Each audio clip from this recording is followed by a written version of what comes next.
Okay, tuloy natin. Naputol lang tayo kasi may dumaan na tao. Daanan kasi ito.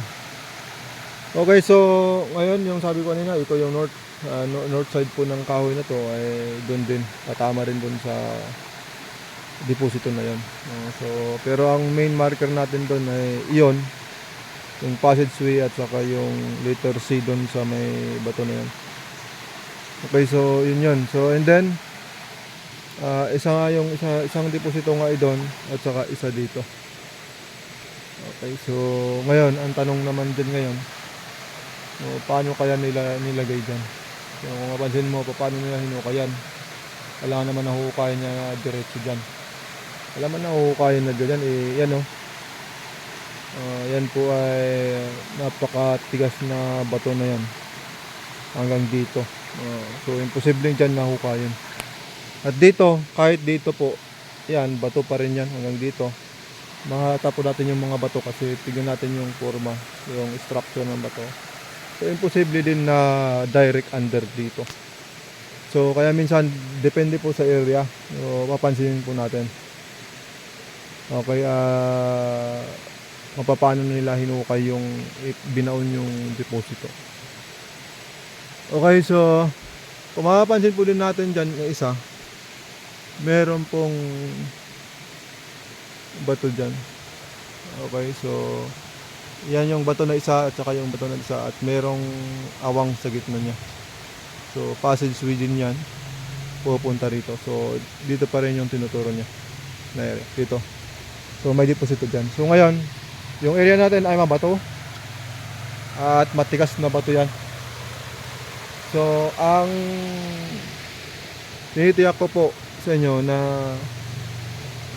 ang pagkabaw nito ay hindi direct enter dyan. Pero dyan yung deposito, pero hindi dyan dinaan. So dyan dinaan po nila dito sa falls. Okay, yan. Dinaan po nila sa falls. So ginamitan po natin ng manual scanning. So nag-manual scan tayo. Meron po tayo yung assembled na device, and then experiment ito. So nabuo ito, napagtanto ko at nakita ko na effective siya, pero matagal ko rin kasi matagal kong inobserbahan. So umabot ata ako ng 3 taon. Okay, so mga 3 taon or 4. Pero kung talagang sa simula na pinag-aralan ko talaga ay abot ko na ng 5 taon. So yung manual na ginagawa natin, nare-detect ko natin yung awag ito, dinaanan ng hapon. Okay, so yung sinarado nila talaga, yung close talagang pagkatapos ng binutasan at nilagay yung dito, yung talagang nilagyan ulit nila ng solid o tinabunan ulit talaga. Okay, so yun po yung nalilitik natin. Pero yung void po na tunnel, hindi po natin yan ma-detect. Okay, so ibang gamit ang gagamitin doon. So nag-manual scanning po tayo. Dito po tayo sa may kwan. So ang entrance po ng isa, yung dalawang ito, nanggagaling doon sa falls ngayon sa baba, papasok dito. At gayon din po doon. So yung dalawa po yan, nag-Y po yung tunnel. So dinaan nila sa baba po, and then pag ganun. So nasabi ko po yan kasi yan, meron po tayong ginamit na personal po na natin gagamit, na ginawa natin. At dyan po, so pati yung detection natin sa manual scanning po natin, dyan po rin, dyan po yan nare-detect. At dito rin po yan, meron po tayo na-detect ito. So gold po yung laman nya.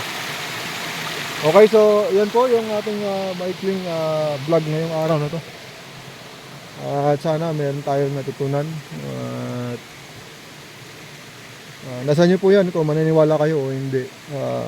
Pero base po sa experience ko ay medyo kampante na po ako. Kampante ako sa ginagawa ko sa treasure hunting.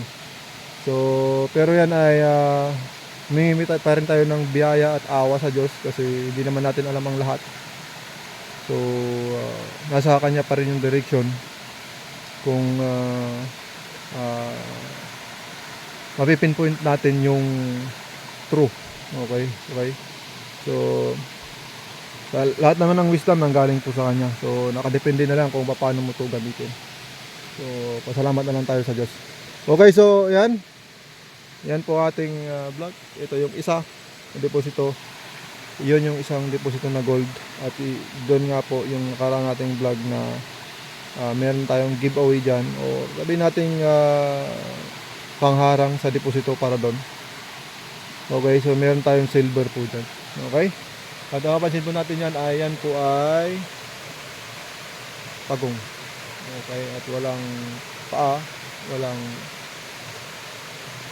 may ulo siya. May paa pala. Ayun, dalawa. Okay? Ayan. Yan po yung parang duck. So maraming salamat po sa panonood.